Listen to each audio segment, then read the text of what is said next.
देख लो उन लोगों को, उन फकीरों को, उन भिखारियों को जो आज सड़क पर यूं ही भूखे प्यासे पड़े हैं, जो बस जरा सी भीख के सहारे अपनी जिंदगी काटे जा रहे हैं, दूसरों के सामने सिर झुका रहे हैं, अपनी नाक कटा रहे हैं। जब उन लोगों को ऐसे रास्ते पर पड़ा देखते हो तो सच में क्या लगता है?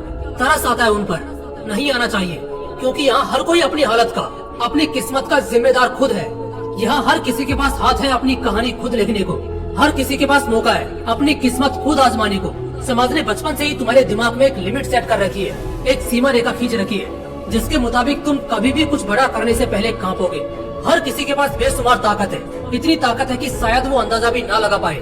इतना बल है कि वो किसी को भी हरा जाए, किसी के साथ भी निखर जाए और कहीं भी चमक जाए। लेकिन दिक्कत ये है कि लोगों को अपनी क्षमताओं का पता ही नहीं है। उन्हें अंदाजा भी नहीं है कि जो कुछ वो कर सकते हैं वो शायद किसी का बाप भी नहीं कर सकता।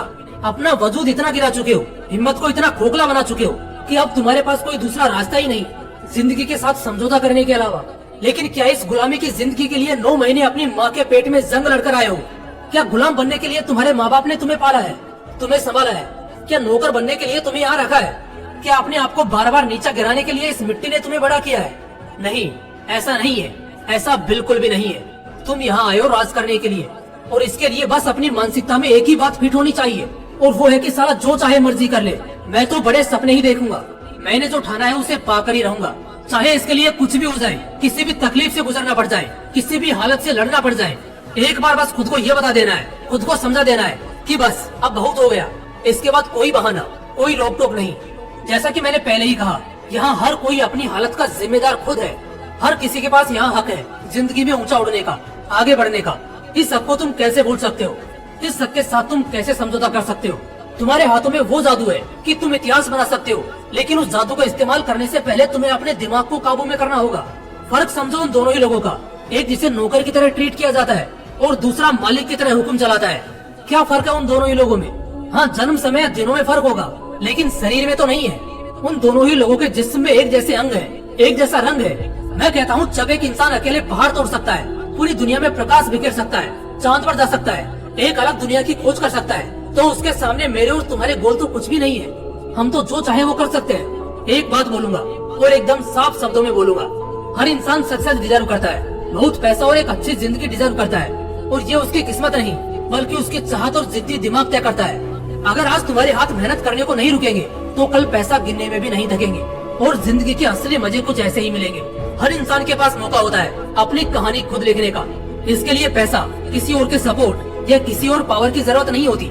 ये तुम्हारे हाथों में होता है, सिर्फ और सिर्फ तुम्हारे ही हाथों में होता है। जब एक इंसान बच्चे के रूप में जन्म लेता है तो उसे माँ बाप पालते हैं, चलना सिखाते हैं, बोलना सिखाते हैं और इस दुनिया को टक्कर देने लायक बनाते हैं। और वो लड़का ऐसा बन भी जाता है, लेकिन जैसे ही वो थोड़ा समझदार होता है वो खुद को कष्ट देने से डरने लगता है, और यही चीज उसे दिन ब दिन कमजोर करने लगती है।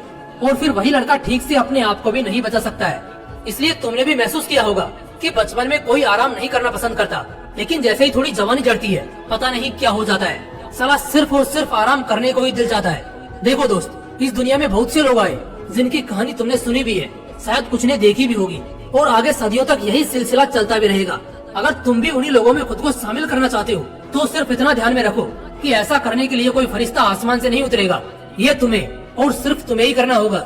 जरूरी नहीं हर कहानी सिर्फ जीत और लाजवाब बादशाह की हो। बहुत सी कहानियां आखिर में जीतती नहीं है, लेकिन वो बंदा अमर हो जाता है जो उस कहानी का हीरो होता है। अपनी कहानी खुद लिखो और अपनी कहानी के हीरो बनो। पहली बात की गलत मत करो, और अगर गलती नहीं है तो फिर किसी के बाप से भी मत डरो। दूसरी बात, मेहनत पागलों की तरह करो। जो बंदा मेहनत करता है किस्मत भी उसी का साथ देती है।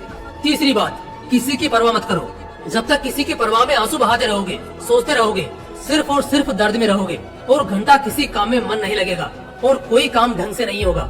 लेकिन अगर इग्नोर करने लग जाते हो, लोगों के पीछे नहीं बल्कि अपने सपने के पीछे पागल बनते हो, तो वो लोग भी झक मारकर तुम्हारे पीछे आएंगे, और ऐसा करके तुम्हारी कहानी और पर्सनैलिटी दोनों ही दूसरे लोगों के लिए लाजवाब हो जाएगी।